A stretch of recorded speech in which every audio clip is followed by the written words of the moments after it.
Hello friends, हम सब मानते हैं कि आने वाला कल बीते हुए कल जैसा नहीं होगा। हम अपने लक पर डिपेंडेंट होकर नहीं रह सकते। हम लापरवाह नहीं हो सकते। हम ये नहीं मान सकते कि पास्ट की सक्सेस फ्यूचर में चेंज नहीं हो सकती। दोस्तों, लाइफ में कोई भी प्रॉफिट इतना बड़ा नहीं होता कि उसके लिए सब कुछ दांव पर लगाना ठीक हो। जैसा कि हमने लास्ट वीडियो में देखा, कंपाउंडिंग तभी काम करती है जब आप पैसों को लॉन्ग टर्म तक इन्वेस्ट होने के लिए छोड़ दें। ये बिल्कुल आम के पेड़ को उगाने जैसा है। एक साल में आम के पेड़ में कुछ खास बढ़ोतरी नहीं दिखती। 10 साल का पेड़ बहुत से आम देने लगता है और फिर 50-60 सालों तक लगातार फल मिलते रहते हैं। लेकिन उस ग्रोथ को पाने के लिए और उसे बनाए रखने के लिए उन सभी अनएक्सपेक्टेड उतार चढ़ाव से बचे रहना जरूरी है, जिन्हें हर कोई कभी न कभी फील करता है। हमें ये समझने में कई साल लग सकते हैं कि वॉरेन बफेट ने इन्वेस्ट में प्रॉफिट कैसे कमाए, उन्होंने बेस्ट मैनेजर्स को कैसे ढूंढा। ये कठिन काम है। इससे कम कठिन और ज्यादा इम्पोर्टेंट ये जानना है कि उन्होंने क्या नहीं किया। जैसे वे कभी कर्ज के पैसे से शेयर मार्केट में इन्वेस्ट नहीं करते। उन्होंने अपनी लाइफ की उन 14 मंदियों के दौरान घबराकर स्टॉक नहीं बेचे। उन्होंने अपनी बिजनेस रेपुटेशन को खराब नहीं किया। उन्होंने खुद को किसी एक काम, किसी दुनिया के नजरिए या गुजरते ट्रेंड से नहीं जोड़ा।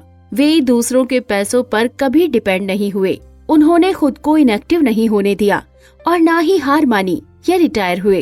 वे टिके रहे। सर्वाइवल ने उन्हें लॉन्ग लाइफ दी और 11 साल से 92 साल की एज तक लगातार इन्वेस्ट से कंपाउंडिंग ने उन्हें शानदार रिजल्ट दिए। उनकी सक्सेस को बताता हुआ ये एक पहलू सबसे ज्यादा मायने रखता है। आइए 2 इन्वेस्टर्स की एक छोटी सी स्टोरी के साथ शुरुआत करते हैं। उनमें से दोनों ही एक दूसरे को नहीं जानते थे, लेकिन लगभग 1 सेंचुरी पहले उन दोनों के रास्ते आपस में दिलचस्प रूप से टकराए। दोस्तों, ये वीडियो शुरू करें उससे पहले एक काम के बाद, अगर आप शेयर मार्केट में इन्वेस्ट करना चाहते हैं और अभी तक आपके पास डीमेट अकाउंट नहीं है, तो ब्रोकरेज फर्म ज़ीरोधा का लिंक इस वीडियो के डिस्क्रिप्शन में है। आज ही अपना डीमेट अकाउंट फ्री में ओपन करें, जिससे आप शेयर मार्केट में इन्वेस्ट कर ज्यादा पैसा बना सकें। तो चलिए शुरू करते हैं।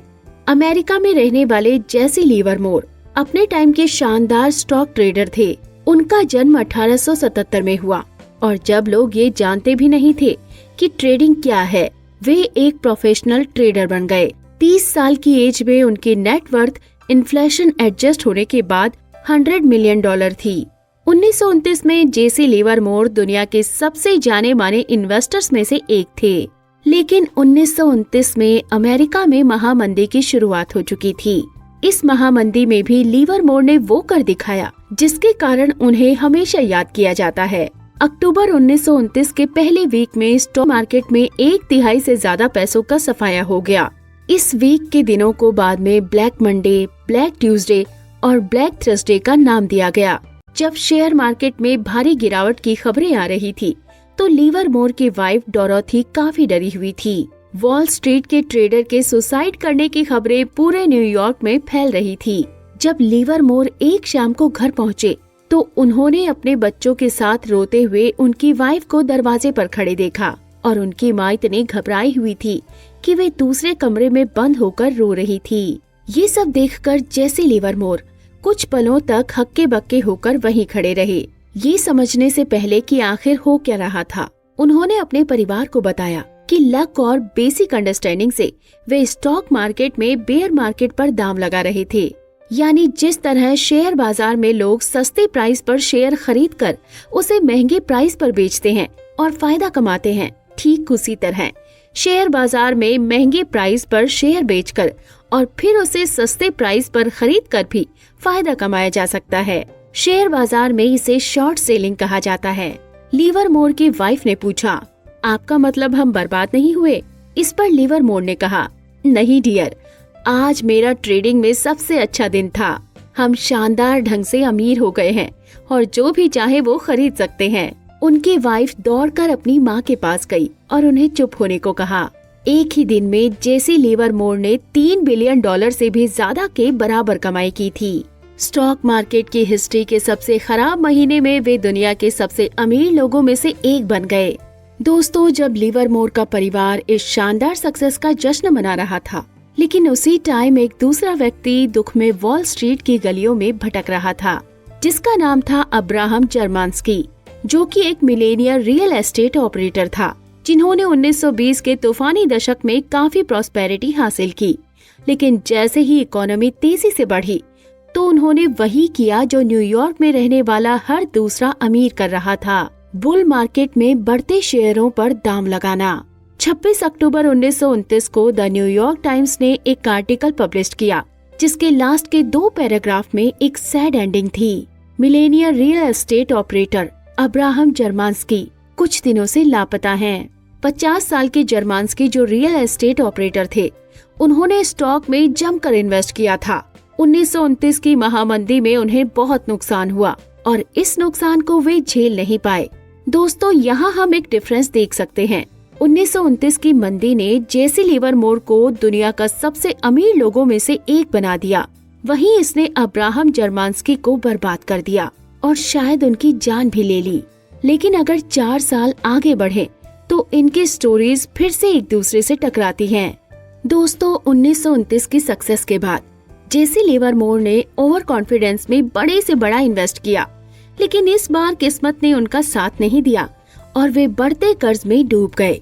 साथ ही स्टॉक में सब कुछ गंवा बैठे। दिवालिया और शर्मिंदा होकर वे 1933 में 2 दिनों के लिए गायब हो गए। उनकी वाइफ उन्हें ढूंढने निकली। वे वापस लौटे, लेकिन उनका रास्ता तय हो चुका था। लिवरमोर ने लास्ट में अपनी जान ले ली। दोस्तों, टाइम अलग अलग था, लेकिन जर्मांस्की और लिवरमोर में एक सिमिलैरिटी थी। वो दोनों अमीर बनने में बहुत अच्छे थे और अमीर बने रहने में उतने ही खराब। अगर आप सोचते हैं कि आप तो अमीर है ही नहीं, तो आपको क्या टेंशन।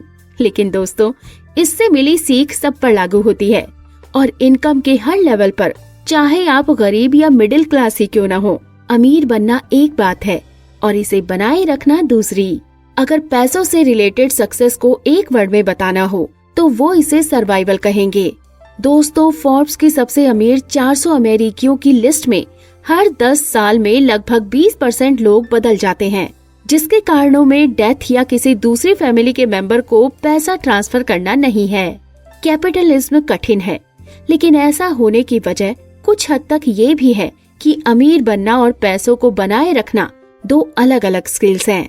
पैसों के लिए रिस्क उठाना, होपफुल होना और अपने गट्स से आगे बढ़ना जरूरी है, लेकिन पैसे बनाए रखने के लिए रिस्क उठाने के साथ इसके लिए पोलाइटनेस और डर की जरूरत है कि जो आपको मिला है वो उतनी ही जल्दी आपसे छिन भी सकता है। इसके लिए सेविंग्स और ये मानना जरूरी है कि आप जो भी कमाते हैं उसमें कुछ लक भी होता है। इसलिए पास्ट में जो सक्सेस आपको मिली है, जरूरी नहीं कि हर बार मिले। अच्छे इन्वेस्टमेंट का मतलब अच्छे डिसीजन लेना नहीं है, जरूरी ये है कि आप बड़ी गड़बड़ ना करते रहें। अमीर बनने के लाखों तरीके हैं और ये कैसे करना है इस पर बहुत सी बुक्स भी हैं। लेकिन दोस्तों, अमीर बने रहने का सिर्फ एक ही तरीका है, वो है थोड़ी सेविंग और इनसिक्योरिटीज का मिक्सचर। और ये एक ऐसा इश्यू है जिसके बारे में हम ज्यादा बात नहीं करते। तो दोस्तों, बाकी बातें टू बी कंटिन्यूड। ये बातें मैंने आपको the psychology of money book से बताई हैं। साथ ही अगर आप शेयर मार्केट में पैसा इन्वेस्ट करना चाहते हैं और अभी तक आपके पास डीमेट अकाउंट नहीं है या बहुत ज्यादा ब्रोकरेज से परेशान हैं, तो देश के सबसे अच्छे, बड़े और भरोसेमंद ब्रोकरेज फर्म ज़ीरोधा का लिंक इस वीडियो के डिस्क्रिप्शन में है।